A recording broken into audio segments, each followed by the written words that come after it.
Assalamualaikum warahmatullahi wabarakatuh. Selamat pagi dan salam sejahtera untuk kita semua. Siswa-siswi SMK Negeri 2 yang berbahagia dan tetap bersemangat.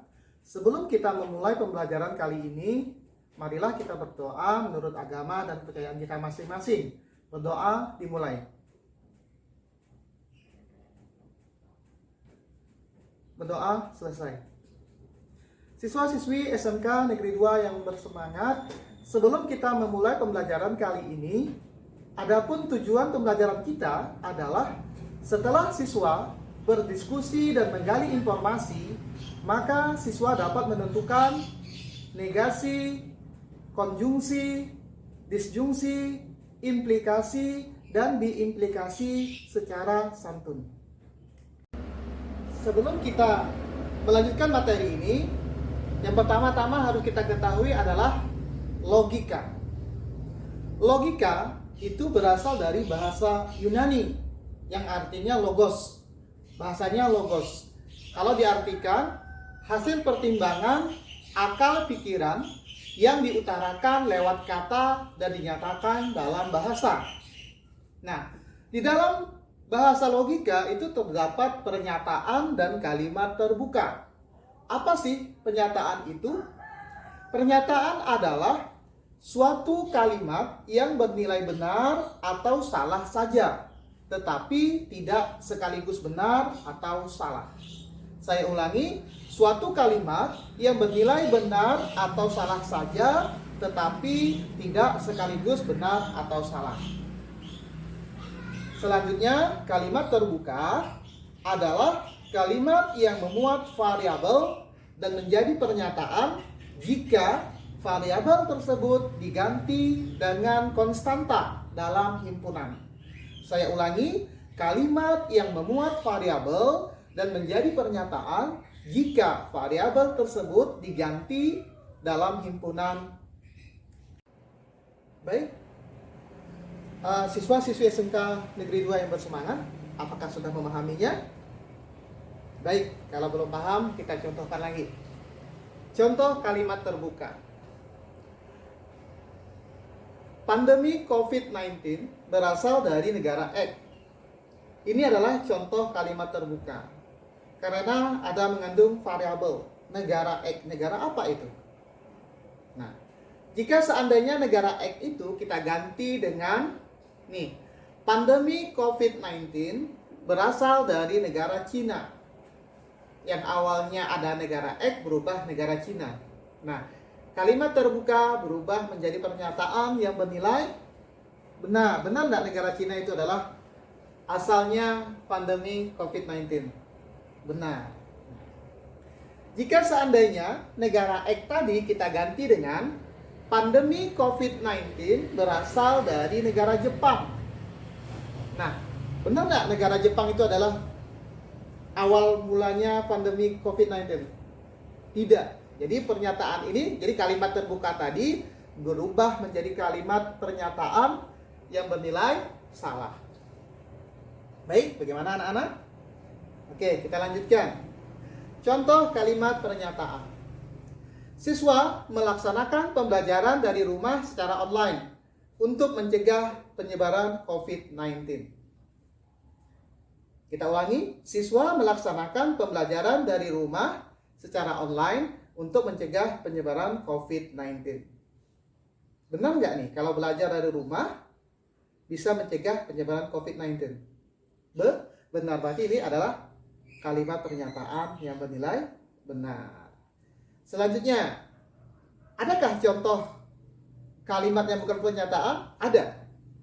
Contoh bukan kalimat pernyataan. Ayo di rumah aja. Ini bukan kalimat pernyataan. Ayo menggunakan masker.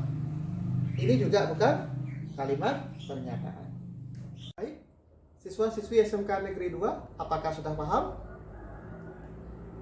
Ya.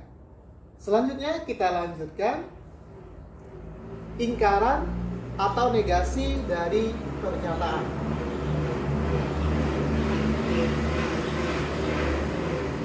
Ingkaran atau negasi dari pernyataan.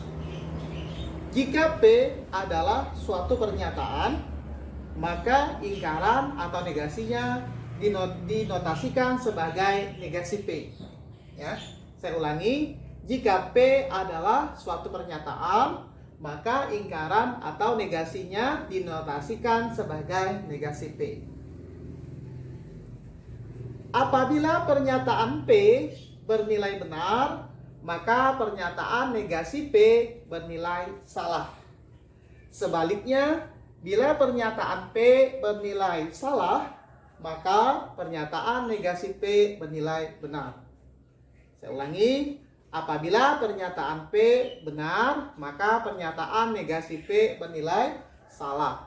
Sebaliknya, bila pernyataan P bernilai salah, maka pernyataan negasi P bernilai benar. Ini adalah tabel kebenarannya. P, pernyataan P-nya B, negasi P-nya adalah salah. Pernyataan P-nya salah, negasi P-nya bernilai benar. Contoh yang pertama, pernyataan Wati memakai jilbab hijau. Negasi P-nya, Wati tidak memakai jilbab hijau. Saya ulangi, pernyataan T, Wati memakai jilbab hijau. Negasi dari pernyataan P-nya, Wati tidak memakai jilbab hijau. Nomor 2, pernyataan P, 4 tambah 5 sama dengan 9. Negasi pernyataan itu adalah 4 tambah 5 tidak sama dengan 9. Sekali lagi, 4 tambah 5 sama dengan 9. Negasinya adalah 4 tambah 5 tidak sama dengan 9. Bagaimana anak-anak? Bisa dipahami? Baik, siswa-siswi SMK Negeri 2 yang tetap berbahagia dan tetap bersemangat. Bagaimana? Udah paham? Ya, kalau sudah paham, kita lanjutkan materinya ke pernyataan majemuk. Apa sih pernyataan majemuk itu? Ya, pernyataan majemuk adalah suatu pernyataan yang baru yang diperoleh dari penggabungan beberapa pernyataan tunggal dengan kata hubung kalimat tertentu, yaitu dan, bahasa lainnya konjungsi, atau bahasa lainnya disjungsi, jika, maka, itu adalah implikasi, dan yang terakhir itu jika dan hanya jika diimplikasi.